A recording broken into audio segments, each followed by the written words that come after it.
சொர்க்கத்து பொக்கிஷங்களில் ஒரு பொக்கிஷத்தை உங்களுக்கு நான் அறிவிக்கவா?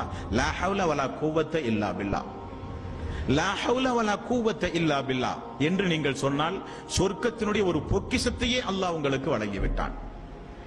நமக்கு சாதாரணமான வார்த்தையாக இருக்கிறது, ஆனால் அல்லாஹ் ரப்புல் ஆலமீன் நமக்கு தருகிற பரிசு பிரம்மாண்டமான பரிசு, எண்ணிலடங்க முடியாத பரிசு.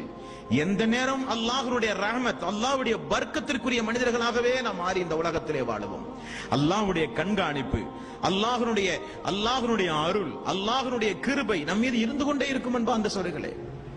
ரசூல் ஸல்லல்லாஹு அலைஹி வஸல்லம் அவர்கள் இந்த திக்ரை எதற்கெல்லாம் பயன்படுத்தினார்கள் தெரியுமா? ஃபாத்திமா ரலியல்லாஹு அன்ஹா அவர்கள் ஒரு நாள், அல்லாஹ்வுடைய தூதரே, என் அருமை தந்தையே, வீட்டு வேலைகள் எல்லாம் செய்து எனக்கு கடுமையான கஷ்டம் ஏற்பட்டு விட்டது, கைகால் எல்லாம் வலி ஏற்பட்டு விடுகிறது. போரின் மூலம் கிடைத்த நிறைய அடிமைகள் நமக்கு உண்டு யா ரசூலல்லாஹ். அல்ல என்னுடைய தந்தையே, ஏதாவது ஒரு அடிமையை வீட்டு வேலைக்கு தந்து நீங்கள் உதவலாமே.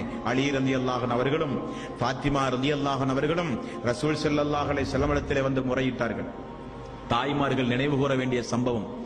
வீட்டிலே வேலைப்பளு அதிகமானால் எந்த பிரச்சனைக்கு யாரும் போக வேண்டிய அவசியமே இல்லை.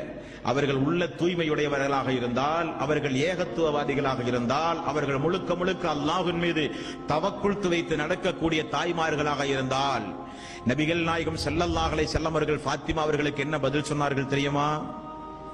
மகளே, அடிமையை உமக்கு தந்து நான் உபகாரம் செய்வதை காட்டிலும் உன்னுடைய மனதிற்கு திடகாத்திரமான ஒரு காரியத்தை கற்றுத்தரவா? சுபஹானல்லாஹ் 33 முறை, அல்ஹம்துலில்லாஹ் 33 முறை, அல்லாஹு அக்பர் 34 முறை. இப்படி நீங்கள் சொன்னால் உங்களுக்கு நான் அடிமையை நான் தந்து உதவுவதை காட்டிலும் சிறந்தது என்று நபிகள் நாயகம் ஸல்லல்லாஹு அலைஹி வஸல்லம் அவர்கள் சொன்னார்கள். வார்த்தையினுடைய கனப்பரிமாணத்தை புரிந்த ஃபாத்திமா ரலியல்லாஹு அன்ஹா அவர்கள் அந்த வார்த்தையை தன்னுடைய வாழ்வில் அடிக்கடி சொல்லிக் கொண்டே இருந்தார்களாம். சிரமம் ஏற்படும் பொழுது, கஷ்டம் ஏற்படும் பொழுது. இப்படிப்பட்ட திக்ர்கள் உங்களுக்கு கேட்க சாதாரணமாக இருக்கும். யூனுஸ் அலைஹி ஸலாத்து வஸ்ஸலாம் அவர்களை அல்லாஹ்